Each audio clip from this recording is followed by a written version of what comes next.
Hello बच्चों, आज हम करेंगे सीक्वेंस एंड सीरीज एक्सरसाइज 9.3। ये सीरीज जो है ये हमारी पूरी जीपी पे बेस है, जो कि ज्योमेट्री प्रोग्रेशन है। ठीक है, जीपी के अंदर जीपी की सीरीज के अंदर बेसिकली क्या होता है, रेशो सेम होता है। जैसे अगर मैं लिखूं तो एक सीरीज लिखता हूँ 2, 4, 8 और 16। ठीक है, तो ये जो सो ऑन चलता जाएगा। अब यहाँ पे रेशो का क्या मतलब है? रेशो का मतलब है R is equal to A2 upon में A1। ठीक है, या फिर इसके बाद आगे जैसे जाएगा तो A3 अपॉन में A2, A4 अपॉन में A3। अगर हम इन सबको देखें तो हमें क्या मिलेगा? 4 अपॉन में 2, 2, 8 अपॉन में 4, 2, 16 अपॉन में 8, दैट इज आल्सो 2। तो R जो अगर हम देखें तो 2, 2 और 2 ही है, तो रेशो सेम है यहाँ पे। तो रेशो जब सेम होगी किसी भी सीक्वेंस के अंदर तो वो हमारी जीपी की सीरीज होगी। ठीक है, इसके अंदर जनरल टर्म हमारी क्या आती है? T n term, general term ले लेंगे। nth टर्म क्या होती है? दैट इज ए आर की पावर n-1। ठीक है, लेट से मेरे को यही सीरीज में पिक करता हूं। ठीक है, तो इस सीरीज का थर्ड प्लेस पे जो नंबर है वो मेरे को बताइए, यानी कि टर्म 3 निकालनी है मेरे को। तो T3 इज इक्वल टू, हमें क्या मिलेगा? A जो है फर्स्ट टर्म होती है, दैट इज 2। R हमारे पास क्या है? That is 2। और N क्या है? 3-1, यानी कि 2 इंटू 2 की पावर 2, यानी 2 इंटू 4, यानी कि 8। टर्म 3 हमारे पास क्या आ गई? That is 8। तो इस तरीके से हम टर्म कैलकुलेट करते हैं। सेम इसी तरीके से हमें SN भी कैलकुलेट करना होता है, सम। तो सम के लिए हमारा फार्मूला क्या आता है? Sum is equal to A 1 minus r की पावर n अपॉन में 1 माइनस आर। ये हम तब अप्लाई करेंगे when r is less than 1। अगर 1 से छोटा है तो हमें ये फार्मूला यूज करना है।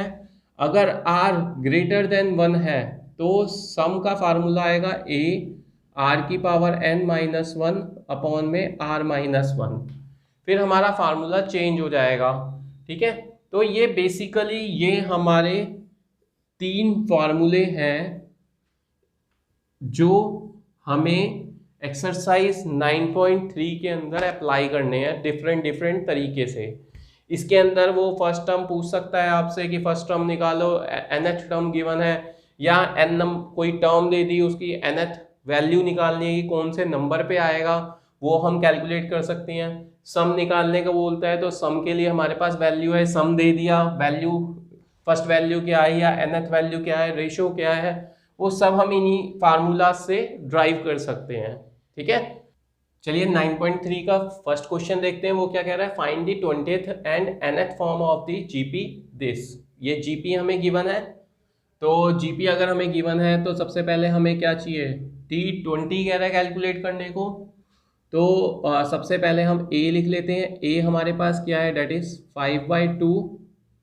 और r हमारे पास क्या आएगा? डेट इज 5/4 अपॉन में 5/2, यानी इसको सिंप्लीफाई कर लेते हैं। 5/4 इंटू 2/5,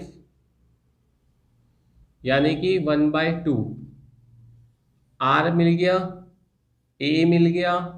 अब जनरल टर्म हमारा क्या कहता है? Tn is equal to a r की पावर n-1। तो यहाँ पे 20th टर्म कह रहा है, यानी T20 की बात कर रहा है। a हमारे पास है 5/2, r हमारे पास है 1/2, 20-1, तो 5/2 और 1/2 की पावर 19, 20-1 19 हो गया। 19 में ये मल्टीप्लाई में है तो इनको ऐड कर देंगे, तो 5 अपॉन में 2 की पावर 20। ये हमारा क्या आया? T20। ये हमने T20 निकाल लिया। अब वो कह रहा है इसकी nth टर्म भी निकालनी है।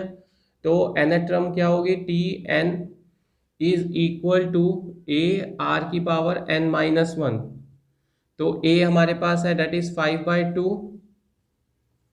r हमारे पास है 1/2, n माइनस वन, 5/2 इंटू 1 की पावर 2n माइनस वन आ गए। इन दोनों को ऐड कर लेंगे तो 5 की पावर 2 की पावर n, जब 1 प्लस होगा तो ये आ जाएगा हमारा जनरल टर्म। तो ये बेसिकली सॉल्यूशन है इसका। नेक्स्ट क्वेश्चन देखते हैं, क्वेश्चन नंबर 2। वो हमें क्या कह रहा है, फाइंड दी T12 टर्म 12 हमें कैलकुलेट करनी है of a GP was eighth term is 192 and ratio is 2। तो यानी कि एट्थ टर्म की बात कर रहे हैं, यानी T8 is equal to A r 8 minus 1 आ गया। T8 हमारे पास कितना है 192, ए आर की पावर 7, ये हमारे पास आ रही वैल्यू। अब इसी के तरीके से T12 अगर हम लिखें तो हमें क्या मिलेगा, ए आर 12 माइनस 1 यानी कि ए आर की पावर 11।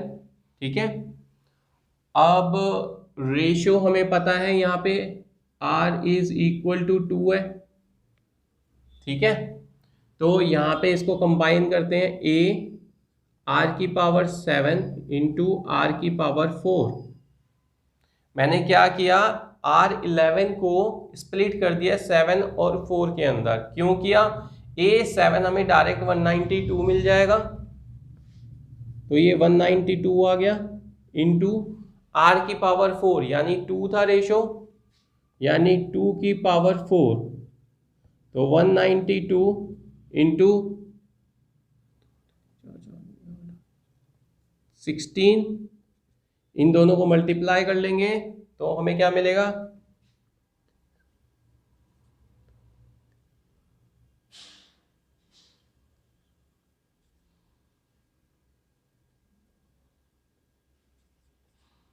$3072। ये हमारा आंसर होगा इसका नेक्स्ट क्वेश्चन करते हैं। नेक्स्ट क्वेश्चन क्या है, क्वेश्चन नंबर 4, जो कहता है the fourth term of GP is square of its second term. यानी कि पहले हम इसी को सिंपलीफाई करते हैं, यानी कि फोर्थ टर्म का मतलब क्या है। नेक्स्ट क्वेश्चन करते हैं। नेक्स्ट क्वेश्चन हमें क्या दिया हुआ है, क्वेश्चन नंबर 3, जो कि कहता है the fifth and 8 and 11 term of GP are p q and s. तो शो डैट करना हमें q square equal to p s. तो सबसे पहले जो हमें दिया है वैसे ही लिखते हैं, T5 is equal to A R की power 4 equal to P, T8 equal to A R की power 7 equal to Q, T11 equal to A R की पावर 10 इक्वल टू एस। ठीक है, ये एस ले लिया हमने, इसको थोड़ा सा चेंज कर देते हैं, कैपिटल लग रहा है क्योंकि। तो यहाँ पे ये आ गया हमारे पास। तो अब इसके अंदर अगर हम देखें क्यू स्क्वायर हमें क्या देगा, दैट इज ए आर की पावर 7 का होल स्क्वायर। इसको सिंप्लीफाई करते हैं, ए स्क्वायर आर की पावर 14, ए आर 4 और ए आर 10 हम अलग अलग कर देते हैं, तो ये हमें क्या देगा, पी, और ये एस दे देगा हमें, जो कि क्यू स्क्वायर के इक्वल है। जो हमें प्रूफ करना था, इसी को यही हमें प्रूफ करना था। मतलब क्या है, T4 is equal to T2 का स्क्वायर, ये कह रहा है। इसको अगर हम रेक्टिफाई करें तो ये हमें क्या देगा, ए आर की power 3 is equal to A r का होल स्क्वायर, ए आर की power 3 a square r square, इससे एक ये कैंसिल हो गया, 2 से ये कैंसिल हो गया, यानी r इक्वल टू ए आ गया हमारे पास। ठीक है, फर्स्ट टर्म इज -3, तो यानी कि a इज इक्वल टू -3 है, तो r इक्वल a इक्वल -3 हो गया। ठीक है, दोनों -3 हो गए। डिटरमाइन दी सेवन टर्म हमारे पास क्या आएगी, T7 is equal to A R की पावर 7 माइनस 1, ए हमारे पास क्या है -3 और आर क्या है -3 की पावर 6, तो ये हमारे पास क्या आया, -3 की पावर 7। ठीक है, इसको मल्टीप्लाई कर लेंगे, मल्टीप्लाई करेंगे तो हमारे पास आएगा -2187। तो ये इसका आंसर हो गया फोर्थ क्वेश्चन का। क्लियर है? नेक्स्ट क्वेश्चन करते हैं, which term of the following sequence. ये फिफ्थ क्वेश्चन है हमारा, और इस क्वेश्चन के अंदर हमें क्या दिया हुआ है, ए पार्ट, बी पार्ट और सी पार्ट, ये तीन सीक्वेंस दी हुई है। इन तीनों में 128 कौन से टर्म में आएगा, 1729 और ये। तो ये तीनों के तीनों क्वेश्चन हमें कैसे सिंप्लीफाई करने हैं देख लेते हैं। हमें टी ए पता है, इसमें क्या आ रहा है, ए इक्वल टू 2 है, आर इक्वल टू क्या होता है हमारा 2√2 अपॉन में 2, 2 से 2 कैंसिल हो गया, तो आर इक्वल टू √2 आ गया हमारे पास इसमें। ठीक है, अब इसके अंदर हमें टी एन चाहिए, T n equal to A R की पावर n-1 होता है। तो टी एन हमें गिवन है 128, वो डायरेक्ट लिख लेंगे। ए हमें गिवन है 2, वो भी लिख लेंगे। और फिर उसके बाद आर हमें गिवन है, दैट इज √2 n-1 हो गया ये हमारे पास। अब इसको सिंप्लीफाई करते, 2 को इधर लाके डिवाइड कर देंगे तो ये 64 दे देगा, और ये 2 की पावर n-1 अपॉन में 2 हो जाएगी, अंडर रूट है क्योंकि, तो डिवाइड बाई 2 हो जाएगा। 64 को प्राइम फैक्टराइजेशन निकाल लेते हैं, तो उससे हमें पता चलेगा कि क्या होगा। 64 2 से करेंगे 32, 2 16, 2 8, 2 4, 2 2 कितने आए, 1 2 3 4 5 6। तो यहाँ पे क्या आया, 2 की पावर 6 इक्वल टू 2 की पावर n-1 की 2। अब बेस हमारा सेम है तो पावर कंपेयर कर लेते हैं, 6 इक्वल टू n-1 अपॉन में 2। इसके आगे इसको सिंप्लीफाई करते हैं तो 6 आ गया, 6 इक्वल टू n-1 अपॉन में 2। इसको करते हैं तो ये हमें क्या देगा, that is 12 equal to n-1, n equal to 12 plus 1, n equal to 13। तो n13 जो है वो हमारा आंसर हो गया। सेम लाइनअप पे सेकंड क्वेश्चन अटेम्प्ट करते हैं।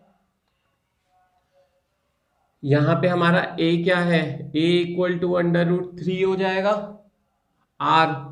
r is equal to 3 upon में √3, तो इसको रैशनलाइज कर लेंगे, √3 अपॉन में √3, यानी कि 3 अपॉन में 3 से 3 कैंसिल, r इक्वल टू √3 आ गया हमारे पास।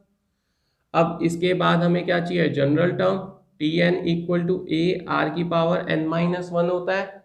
अब टी एन हमें गिवन है 729, ये लिख लेंगे, और ए हमें गिवन है √3, आर हमें गिवन है √3 n-1। ठीक है, ये दोनों सेम है तो इन दोनों को एडजस्ट कर देंगे तो -1 से +1 हो जाएगा, यानी कि √3 की पावर n हो गई। और 729 का प्राइम फैक्टराइजेशन निकाल लेंगे तो 3 से करते हैं,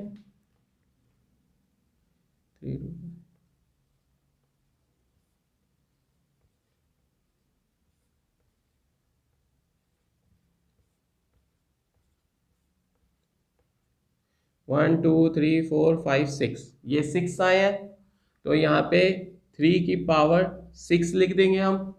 यहाँ पे 3 है, यहाँ पे √3 लिया है, तो इसको हम चेंज कर लेंगे, इन टर्म्स ऑफ 3 ले आएंगे, 3 इक्वल टू n/2 हो जाएगा यहाँ पे।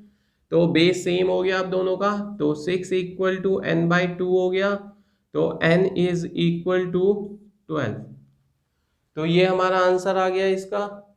नेक्स्ट पार्ट करते हैं इसका। नेक्स्ट पार्ट में क्या है हमारे पास, a इक्वल टू 1/3 और r is equal to 1/9 upon में 1/3। तो ये हमें क्या देगा, 1/9 इंटू 3/1 3 r इक्वल टू 1/3 मिल गया हमें। जनरल टर्म निकाल लेंगे इसकी, कि जनरल टर्म हमारी क्या होती है, that is T n equal to A R की पावर n-1। टी एन हमें दिया है 1 अपॉन में 19683 इज इक्वल टू 1/3, आर कितना है 1/3 और n-1 हो गया। इन दोनों को ऐड कर लेंगे तो 1/3 की पावर n हो गया। और ये हमारा जो 1/3 पावर क्या आएगी वो हमें चेक करना पड़ेगा, तो प्राइम फैक्टराइजेशन अगेन करते हैं इसका। 19683 का